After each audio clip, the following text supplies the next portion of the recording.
Welcome to Smart Remarks. Ding dong, the witch is dead. And now comes the hard part.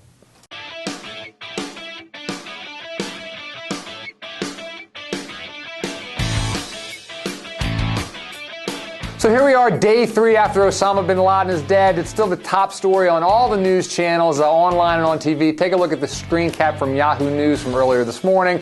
It's beginning to feel a little bit like that old Saturday Night Live routine of Generalissimo Francisco Franco still being dead. By the time you watch this video, the cable networks might have taken a step back or two, but I tend to doubt that. I think this continues to be the #1 story, still breaking, for at least a week, maybe even longer. The country's been psyched about all this for obvious reasons, and I gotta say, I've been a little wary of the story. You know, it's great, we got our man, and that shows we rock. America, freak yeah!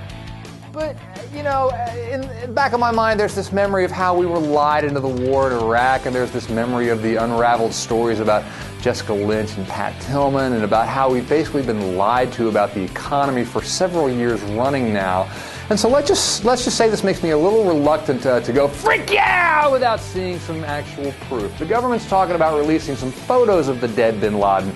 I think that would be a very, very good idea. But let's just say, okay, bin Laden is dead and gone. Good riddance. The question is, now what? It's not enough to fist pump and wave the flag. With bin Laden's death, we have ostensibly accomplished what we set out to accomplish in Afghanistan. It really is mission accomplished this time. So can we get out of Afghanistan, please? Earlier this week, Senator Richard Lugar of Indiana, a Republican, said that with bin Laden's death, quote, Afghanistan does not carry a strategic value that justifies 100,000 American troops and $100 billion per year cost, especially given current fiscal restraints.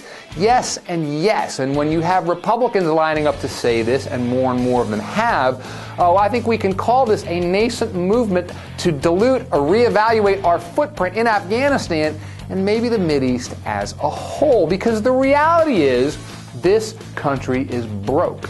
And if this country is broke, we can no longer be gallivanting all over the globe as we have been. For a long time, we've acted as if our fiscal problems were solely the result of domestic spending, but that's always been a lie. We spend more on our military than China, England, France, Russia, and the next 10 countries combined. And even if freedom requires us to fight them there so we don't have to fight them here, which was always a ludicrous rationale, the reality is we cannot afford this anymore. And so bin Laden's death may be a watershed moment for America in that it signifies the triumph not just of American arms, but also a downsizing of American arms.